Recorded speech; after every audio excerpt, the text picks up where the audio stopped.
사랑과 은혜가 풍성하신 하나님 아버지, 추석을 맞이하여 온 성도가 한자리에 모여 기쁨으로 예배하게 하시니 참으로 감사합니다.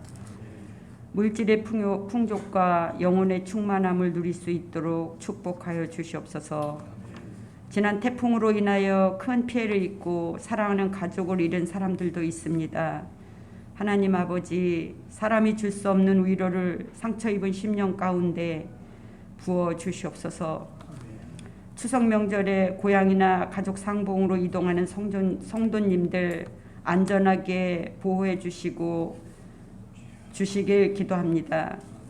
오늘 예배를 통하여 우리를 쉴만한 물가로 인도하시는 하나님의 손길을 경험하게 하시고 찬양 가운데 성령의 임재를 느끼게 하시며 마음은 활짝 열어 살아계신 하나님 음성을 듣게 하시어 각자의 기도에 응답받는 시간으로 인도하여 주시옵소서. 함께하는 성도들의 삶에 때를 따라 늦은 비와 이른 비로 복된 장마비로 삶을 축복해 주시고 그리스도의 은혜와 사랑을 전파하는 축복의 통로로 쓰임받을 수 있도록 인도해 주옵소서.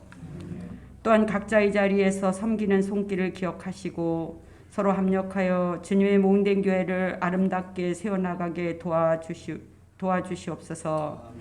성가대가 드리는 찬양을 받아주시고 헌신하는 대원 한 사람 한 사람 건강과 하는 일들 위해 차고 넘치도록 축복해 주시옵소서. 목사님 말씀을 선포하실 때 하나님의 음성에 귀 기울이며 우리의 영혼을 바로잡는 시간 되게 하여 주시어 은혜 받게 하여 주실 줄 믿고 바라며 예수 그리스도의 이름으로 기도드립니다.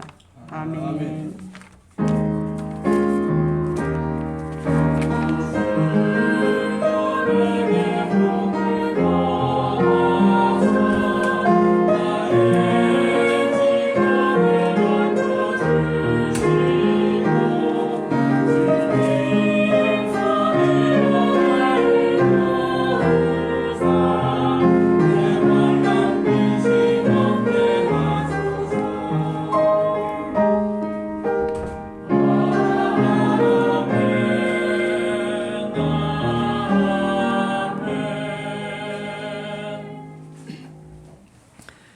우리 589장 찬송하신 다음에 우리 정덕승 원사님 성경 말씀 봉독해 주시겠습니다.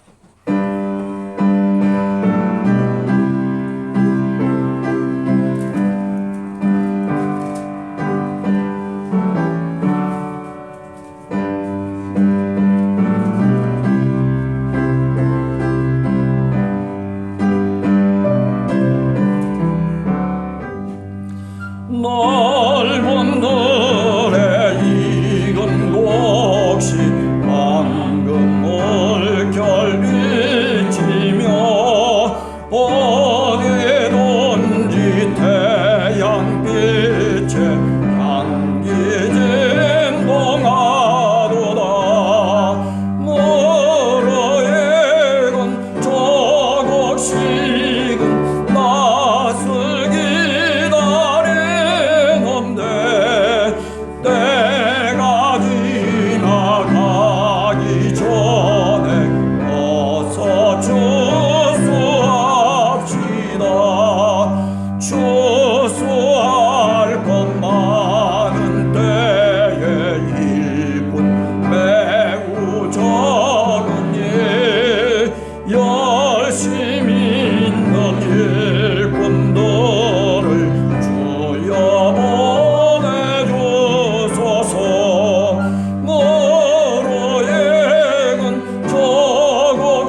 주시는 하나님의 말씀은 신약성경 고린전서 15장 10절 말씀입니다. 우리 정덕승 원사님 나오셔서 하나님의 말씀 봉독해 주시겠습니다.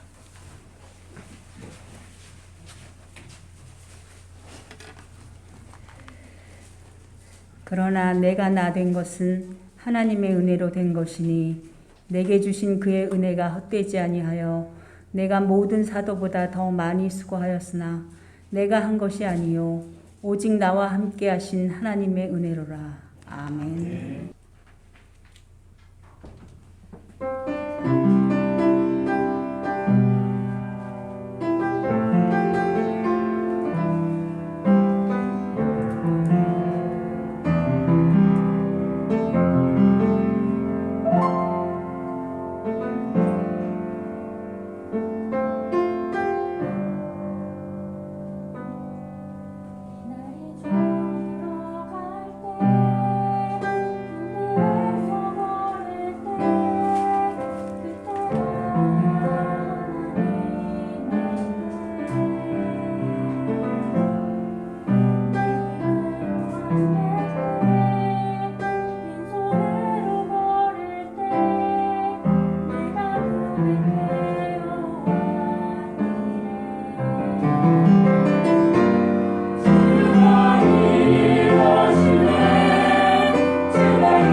오늘 성경 말씀은 여러분들이 너무나 잘 아시는 말씀이지만은 그러나 한 번 더 우리가 은혜를 나누기를 간절히 원합니다.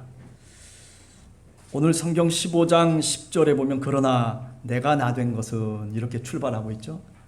그러나 원래 원문에는 이렇게 출발한 것이 아니고 내가 나 된 것은 이라고 하는 게 먼저 나온 것이 아니고 하나님의 은혜로 말미암아 내가 나 된 것은 이렇게 원래 번역하는 것이 어순에 맞는 번역이고 사도 바울이 생각했던 말씀이다. 그렇게 오늘도 생각을 해봅니다. 내가 나 됐다라고 하는 말은 모세가 하나님을 향해서 얘기하잖아요. 하나님은 누구십니까? 그렇게 얘기할 때 나는 나다. I am who I am. 사도 바울이 15장 10절에서 지금 내가 나 된 것입니다 라고 하는 것이 바로 그런 용어로 사용하고 있는 겁니다. 그러니까 내가 나 된 것은 하나님의 은혜로 말미암는 것입니다라고 하는 뜻이기도 하지만은 하나님의 은혜로 말미암아 나는 내가 된 것입니다. 또는 나는 나입니다. 이렇게 번역할 수 있는 것이죠. 하나님이 주시는 신앙의 경험을 통해서 살았던 사도 바울이 일종의 신앙 고백으로 우리들에게 또는 고린도 교인들에게 지금 이야기하고 그리고 고백하고 있는 겁니다. 내가 오늘 이 자리에 있는 것 자체가 또는 내가 나라고 하는 이 존재 자체가 과연 누구로 인해서 오늘 이 자리에 내가 있는가라고 하는 거죠. 부모님이 있기 때문에 내가 이 땅에 출생할 수 있었던 것은 사실일 것입니다.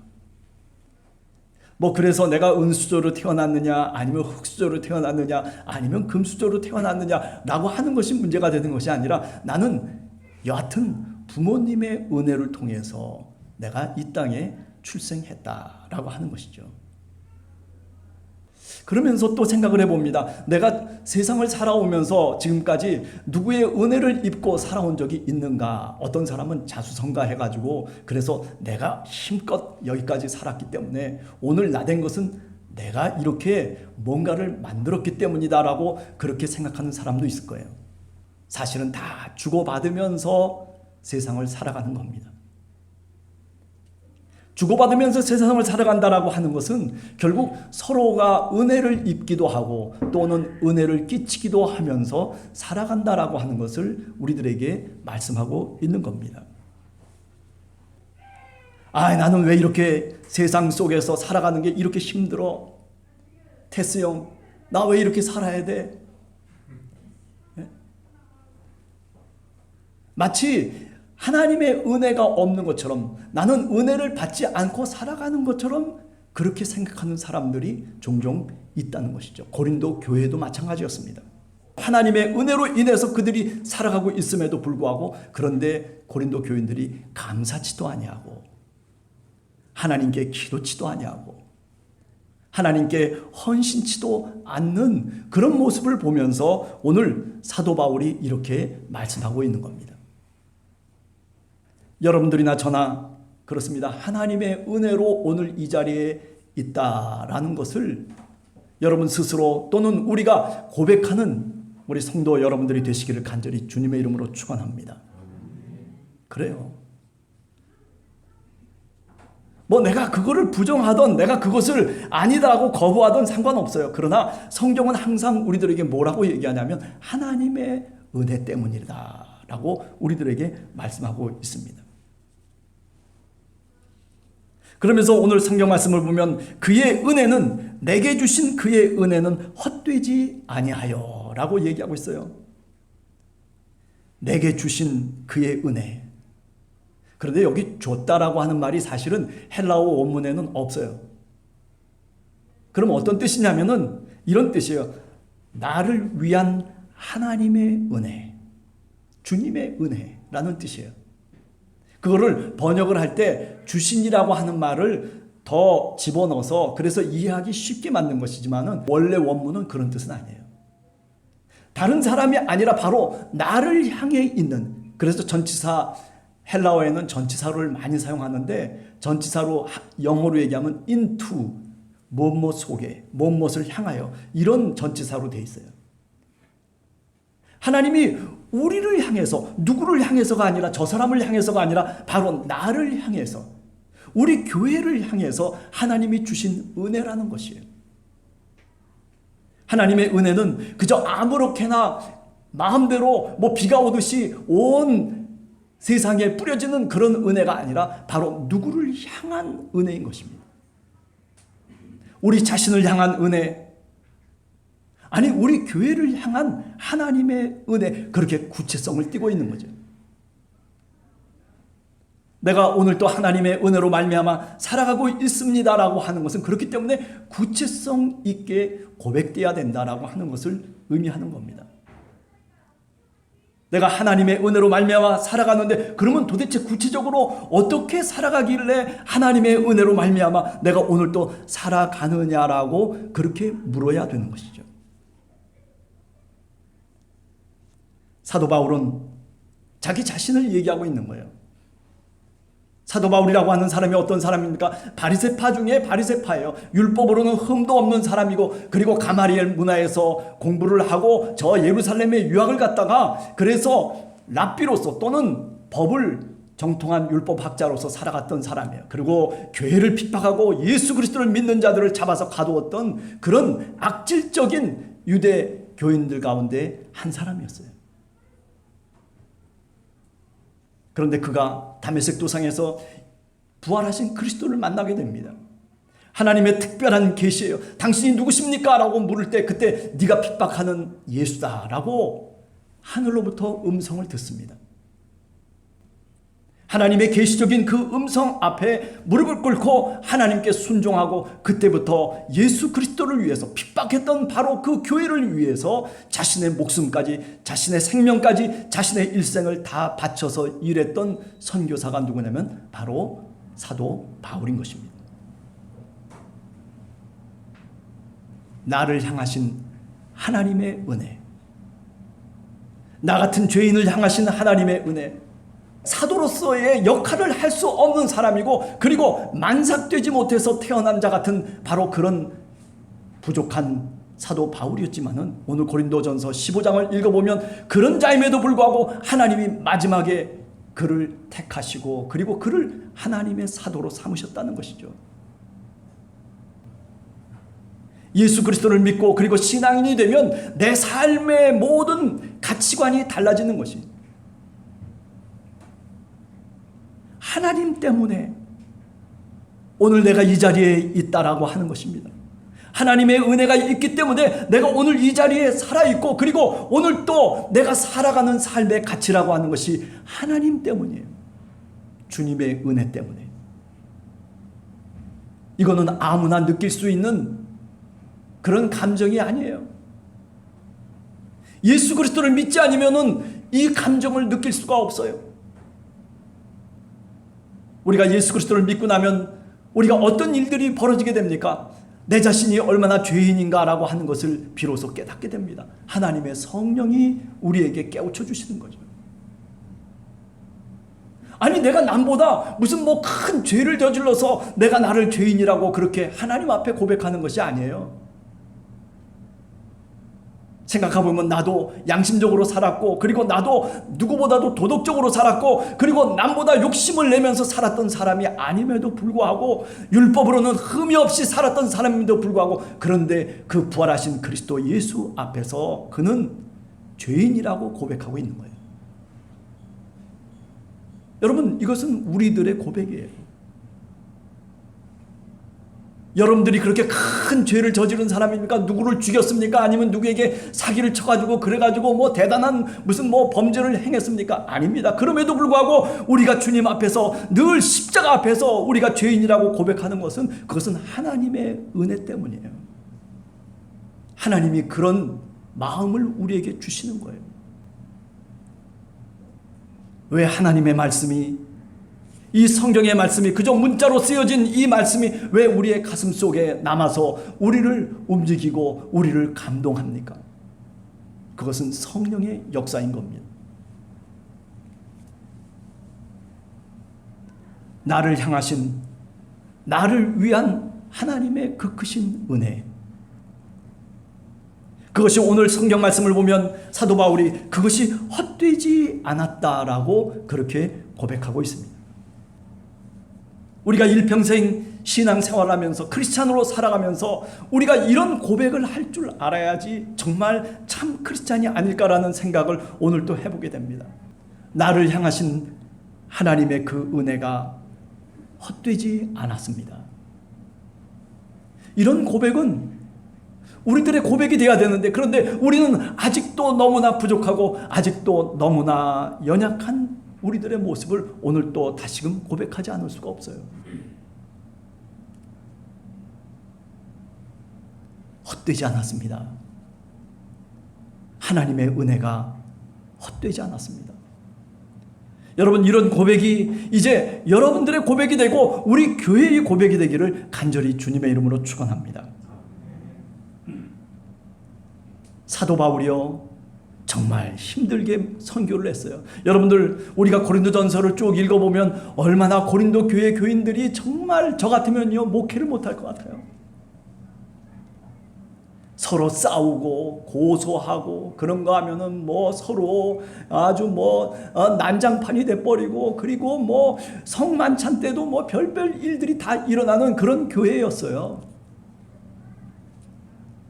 뭐 네가 크다 내가 크다 뭐 서로 뭐 견주어서 그래가지고 경쟁을 하고, 스테파노가라고 하는 가족이 있는가 하면 또는 뭐 별별 서로 가족끼리 분파를 이루고 당파를 이루고, 그래가지고 교회가 도대체 이게 그리스도의 몸인지 지체인지 알 수 없을 정도로 그 정도의 교회가 사실은 고린도 교회였어요.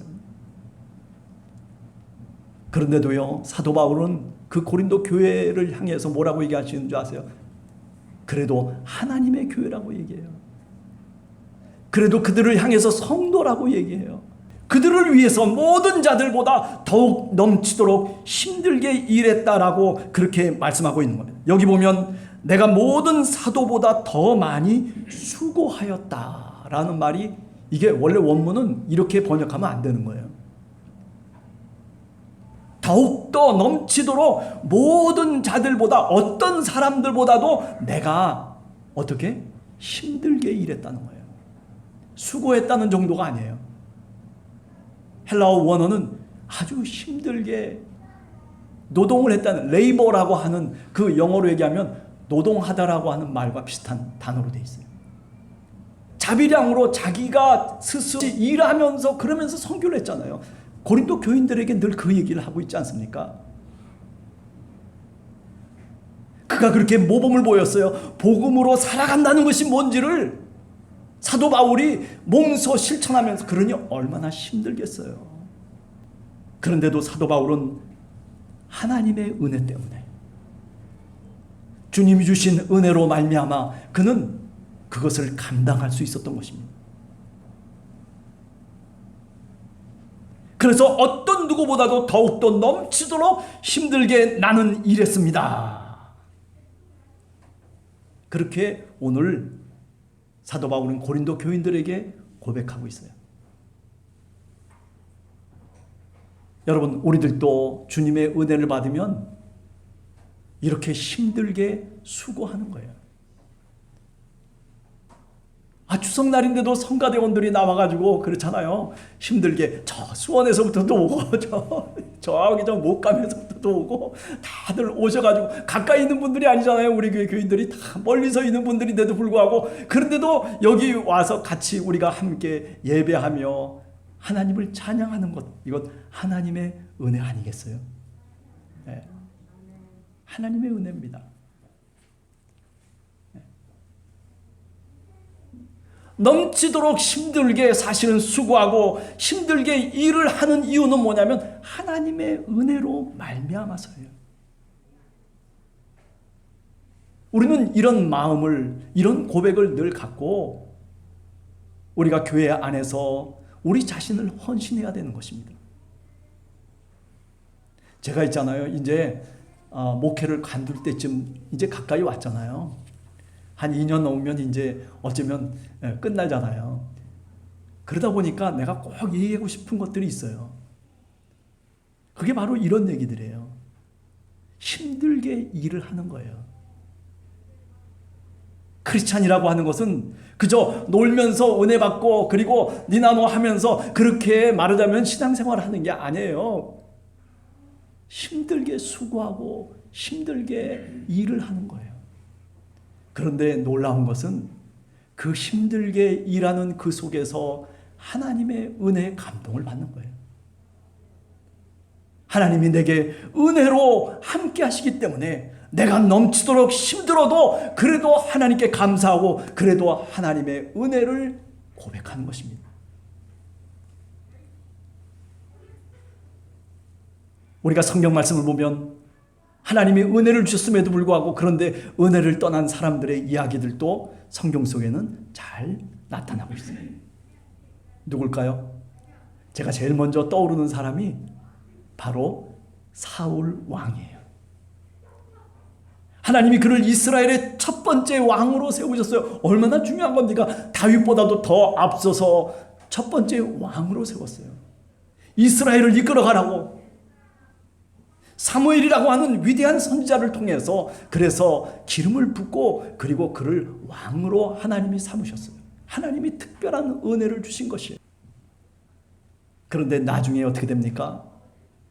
그 마음이 하나님을 떠나버리고 말아요. 하나님의 은혜로 말미암아 살았어야 되는데도 불구하고 하나님의 은혜를 거부하고 그리고 오히려 무당을 데려다가 접신을 하고 그야말로 하나님을 섬기는 것이 아니라 자기 스스로 살겠다고 발버둥 치고 있는 그 사울 왕의 이야기를 우리는 너무나 잘 알고 있잖아요.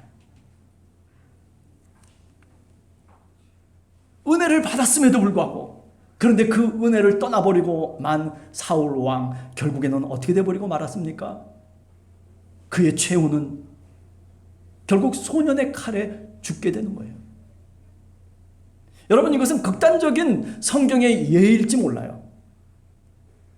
그러나 우리는 그런 것들을 우리 마음속에 품고 사실은 그 이야기의 의미들을 우리가 다시 한번 우리 가슴 속에 깨달으면서 신앙의 삶을 살아나가는 것입니다.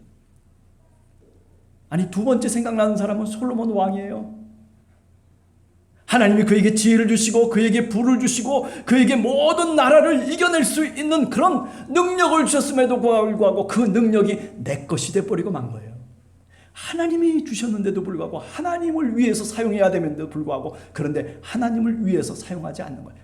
오늘날로 얘기하면 이와 같아요. 하나님이 머리를 좋게 태어나게 하셨어요. 남보다 더 머리가 뛰어나고 그리고 IQ도 높고 그리고 능력도 있어요. 달란트도 있어요. 그런데도 불구하고 그것을 자기를 위해서만 사용하는 사람이 있다는 거예요.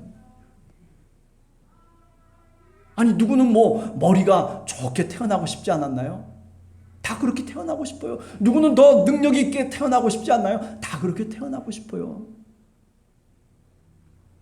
그런데도 그렇게 태어나게 하나님이 그런 달란트를 주셨으면은 그것을 누구를 위해서 사용해야 되는 거예요? 하나님을 위해서 사용해야 되는 거예요. 내가 박사학위를 따면 뭐예요? 내가 무슨 대단한 무슨 돈을 벌어가지고 재벌이 되면 무슨 소용이 있어요? 누구를 위해서? 하나님의 은혜로 말미암아 누구를 위해서? 하나님을 위해서 내가 사용할 수 있을 때 그것이 온전한 아름다운 결과가 되는 거죠. 솔로몬 왕 지혜를 주셨음에도 불구하고 그 지혜를 자기의 것으로 만들고 그리고 자신의 소유로 삼아가지고 그래서 자신의 부만 넓히고 그리고 자신의 성전만 짓는 바로 그 솔로몬 왕. 어떻게 됐습니까? 결국 하나님의 은혜를 나중에 저버리게 되는 거죠. 우상을 섬기고 그리고 그래서 어떻게 됐습니까? 결국 그 후대에 이르러서 르호보암과 그리고 여로보암이 남과 북이 갈라져 버리고 마는 그래서 왕국이 멸망해 버리고 마는 그런 계기가 누구로부터 시작되냐면 솔로몬 왕으로부터 시작되는 것입니다. 하나님의 은혜를 입었지만은 그러나 그 은혜를 은혜로 여기지 아니하고 하나님이 주신 은혜인데도 불구하고 그것을 자신의 유익만을 위해서 사용하고 살다가 결국에는 그렇게 종말을 맞이하게 된다는 것입니다. 저는 신약에서는 가룟 유다를 생각해요. 예수님의 제자가 아무나 되는 겁니까? 아무나 되는 게 아니에요. 가룟 유다라고 하는 이 예수님의 제자는 그잖아요. 재정을 맡을 수 있을 정도로 그렇게 예수님의 신임을 받았던 사람이에요. 많은 사람들이 그를 신뢰했던 사람이에요. 그런데 문제는 뭐냐면 주님을 팔아 넘기는 거죠. 아니 자신의 욕망과 자신의 뜻이 실현되지 않음을 알고서 은 30냥에 팔아 넘기는 거예요. 은 30냥이 얼마 정도의 가치라고 그랬어요? 노예 한 명의 값어치요. 그 당시 자신의 스승을 그렇게 배신하고 그리고 저 밤의 사람으로 돌아가 버리고 만 가룟 유다. 하나님의 은혜를 받았음에도 불구하고 주님의 은혜 속에 살 수 있는 기회가 주어졌음에도 불구하고 감사치도 아니하고 그리고 그를 통해서 내 삶을 다시 한번 바꾸지 못하고 결국에는 그 모습 그대로 살아가 버리고 마는 한 사람. 그것은 누구의 이야기가 아니라 바로 어쩌면 우리 자신의 이야기인 것입니다. 디모데후서 4장에 보면 4장 10절에 보면 이런 얘기가 있어요.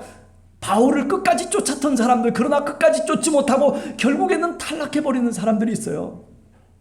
디모데후서 4장 10절에 보면 데마는 이 세상을 사랑해서 나를 버리고 데살로니가로 갔다. 그레스게는 갈라디아로 갔고 디도는 달마디아로 갔고 누가만 나와 함께 있다라고 고백하고 있습니다.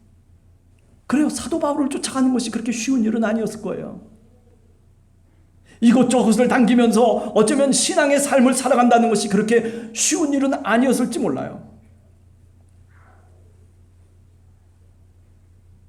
그런데 세상을 사랑해서 데마는 나를 버리고 데살로니가로 가버렸다라고 하는 거죠. 이 사람들이 신앙인이 아니겠습니까? 다 신앙인이에요. 예수 그리스도를 믿는 사람들이에요. 그럼에도 불구하고 그 하나님이 주신 능력과 하나님이 주신 그 사명을 감당치 못한 거예요. 왜? 하나님의 은혜로 받지 못했기 때문에 그런 것이 아닌가 생각을 해요. 우리를 향하신 하나님의 은혜를 헛되게 만드는 것이죠. 힘들기도 했겠지만은 넘치도록 힘든 그 일을 감당할 수 있는 것은 결국 하나님의 은혜를 갈망하는 거예요. 하나님의 은혜에 감동하는 것이에요. 하나님의 은혜를 입고 살아가는 신앙인이 되는 것입니다. 히브리서 4장 16절에 보면 때를 따라 돕는 은혜를 얻기 위해 은혜의 보좌 앞에 우리가 담대히 나아가자. 그렇게 사도 바울이 말하고 있습니다. 때를 따라서 돕는 그 은혜를 얻기 위해서. 왜? 그 은혜를 얻지 못하면 우리가 그 일을 감당할 수 없기 때문에 그렇습니다. 여러분, 교회 생활도 마찬가지예요. 하나님의 은혜를 구하면서 우리가 주님 앞에 기도하면서 무릎을 꿇고 주님 은혜를 주시옵소서, 주님 저에게 은혜를 주시옵소서라고 그렇게 간절한 기도를 해야만이, 그래야 은혜 속에서 살아갈 수가 있어요. 그렇지 않으면 우리가 늘 실족하고 그리고 가다가도 넘어질 수밖에 없는 사람들이 바로 우리들인 것입니다. 왜 기도를 안 하세요? 왜 무릎을 꿇지 않고 주님 앞에 간구하지 않습니까? 기도하고 무릎을 꿇고 주님 앞에 간구할 때 은혜 속에 살 수가 있는 거예요.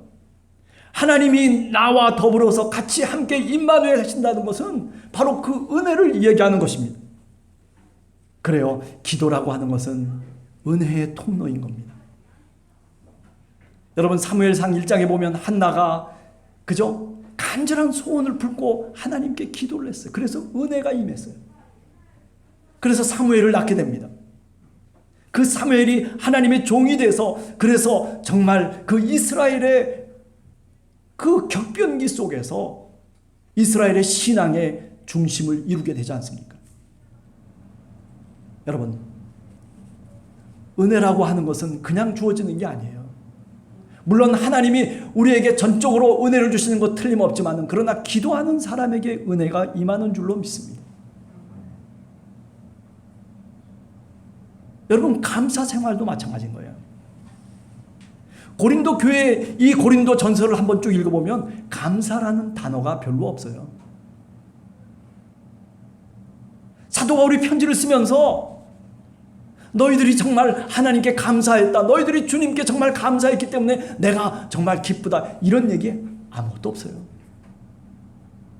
고린도 교회는요, 감사를 모르는 교회예요. 하나님이 주신 그 은혜를 감사하면서 살아야 됩니다. 그것이 좋건 싫건 간에 하나님이 우리에게 베풀어 주신 것이 어떻든 간에 내가 이것이 하나님의 은혜로 생각하면서 그러면서 감사하면서 살아가는 삶 속에 하나님의 은혜가 충만한 것인데, 그런데 감사를 모르는 거예요. 늘 부족하다고만 생각한 거예요. 왜 내 삶은 이럴까? 왜 누구의 삶은 저럴까? 그래서 고린도전서 10장 30절에 보면 사도 바울이 고린도 교인들에게 얘기합니다. 내가 감사하는 것에 대하여서 어찌 비방을 받으리요? 아니, 남이 감사하는 것을, 사도 바울이 감사하는 것, 하나님 앞에 감사하고 하나님께 감사의 예물을 드리는 것을 고린도 교인들은 뭐라고 얘기하는 줄 아세요? 손가락질하는 거예요.